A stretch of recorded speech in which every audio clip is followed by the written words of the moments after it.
But first of all, I guess I'd like to say in 1950, indigenous people were not allowed to vote federally. I guess that's the first thing you need to know. I think the other thing you need to know about in 1950, I would be put in prison for making a speech like I'm giving here today.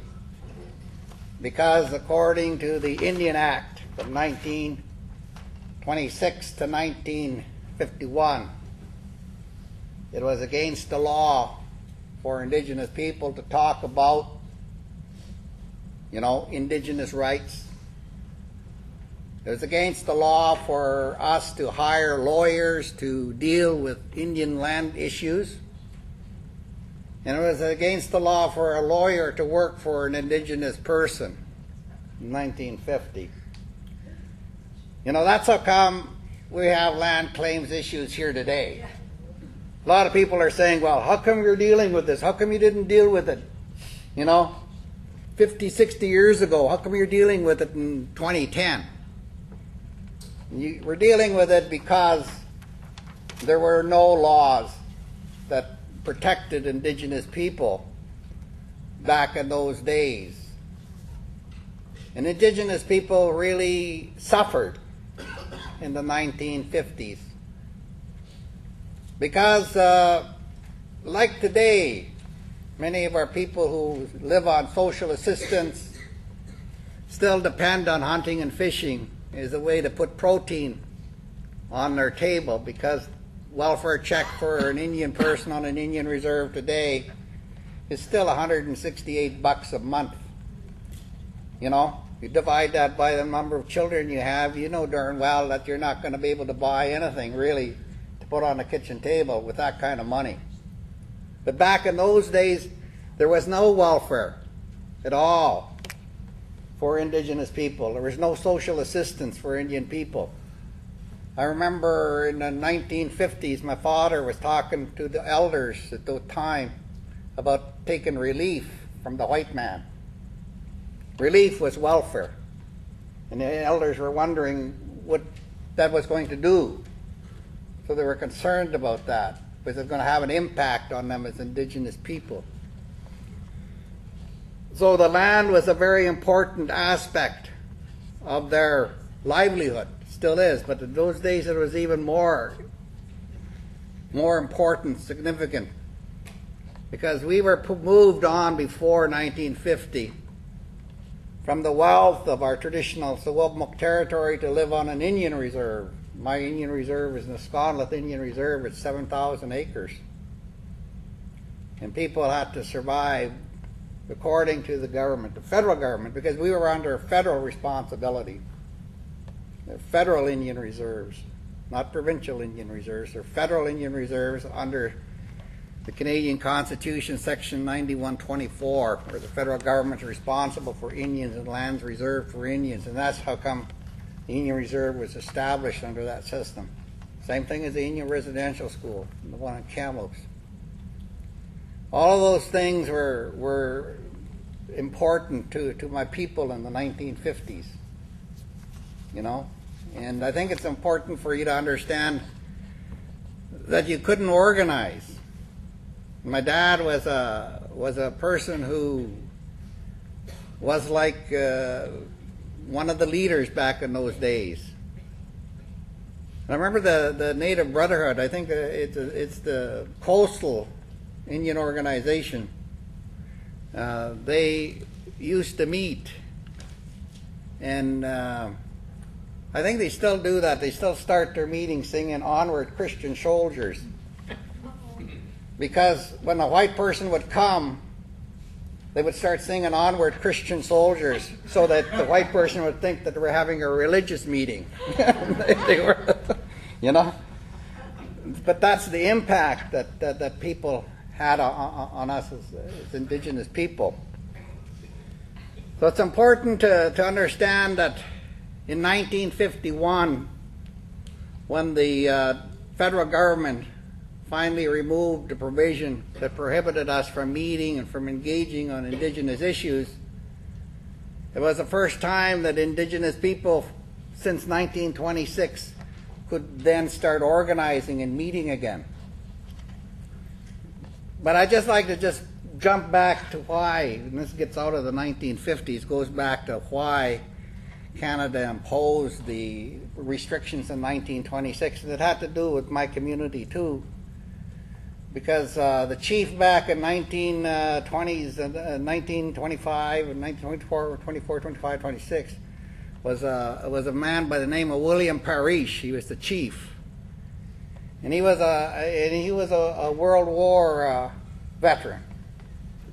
And he went to England, him and Johnny Chilhitsa and a number of other chiefs from the interior, to see the Queen, or the King, I guess back those days, to see about the land issue. And that really got the Canadian government upset, you know, because we were involved internationally back then. We went back that way. And that's how they responded, was they amended the Indian Act prohibiting us, and that's how come it went from 1926 to 1951. So in 1951, Indigenous people were the first time the ones that decided to organize. But this doesn't mean that we didn't go to war for Canada. In the First World War, many of my relatives from my family, never knew them, but they passed away. If you go to the cemetery in Neskonlith, you'll see all of the areas where we actually fought in the First and Second World War. And this raises because the Korea War started at that time, in the early 50s, and we also served in the Korean War too. But the Indian Act was amended that removed the prohibition, and Indian people then started to organize, and part of the organization was the North American Indian Brotherhood, and my father was part of that, and people like Andy Paul from the Secwepemc Nation was part of that, and they worked really hard to get the people to organize, to work together, and to, I guess, for the first time, make representations to the government. And at that day, there was no federal funding, obviously, for Indigenous people. The people had to gather money from the community. I hear stories from the 1950s where the people would bring out gold coins and that they had and put it in the common chest to buy a suit or some clothes for the men to go to either to Ottawa. I know they did that to my father quite a bit in those days. And they take a train across the country to be able to deal with these issues. And a lot of it had to do with concerns that Indigenous people were having about their hunting rights, about fishing rights, about the construction of dams in the province of British Columbia, about mining activity in the province because it was destroying some of the traditional hunting and gathering rights of the people. And it was very important for representation of the Indigenous people to do that. In 1955, there was a study done on the Indigenous people here in British Columbia. First time there was a major initiative by government to try to understand some of the problems that Indigenous people had. Because there was a real promise originally when white settlers came to British Columbia. They told Indigenous people that their quality of life would improve and that things would get better, and then people were waiting for that to happen. So there was I remember the first time I ever learned the word ambivalence. It was from reading that study, because that was a word that they used, that Indigenous people were ambivalent towards the Canadian society. On one hand, they benefited from frying pans, and by the other hand, they really didn't like, the imposition of the reserve system and all the land problems that were going on.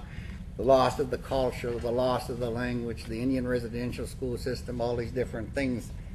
So it was the beginning of that time. But you need to understand, in the 1950s, the federal politicians wouldn't stop on Indian reserves because there was no need to stop in a community where there were no votes. You know? Why would you stop there? You can't get a vote. You're a politician. He's out there. He's got a few dollars. He has to, you know, stop in places where he can get votes.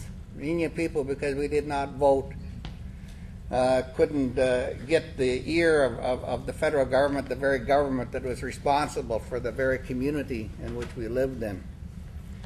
And it's important to understand that Indigenous people, in that sense, were a little bit concerned about being drug into the Canadian system through voting, and also not voting because of the neglect that's there. I guess that's where you get into the term ambivalence again, that the Indigenous people were feeling.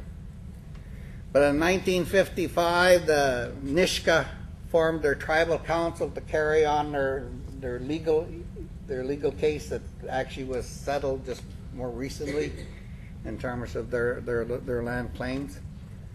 And the other thing is, one of the things that happened, I think that's important, and we sort of go into 1960 about that, is that in 1960, my father, George Manuel, late George Manuel, and also the Nisga'a leader, Frank Calder, it was their first time to present to the Joint Committee of the Senate and House of Commons, an Indian Affairs Committee. And that's the first time they raised the issue of the Royal Proclamation of 1763, and that the BC government should be paying for Aboriginal title and land rights in British Columbia. And it was the first time that the government actually agreed that they would begin looking in to these matters of land interest in the province. And in 1960, that was when the federal government extended voting rights to Indigenous people here in across Canada. And that began a whole different range of politics that we see today.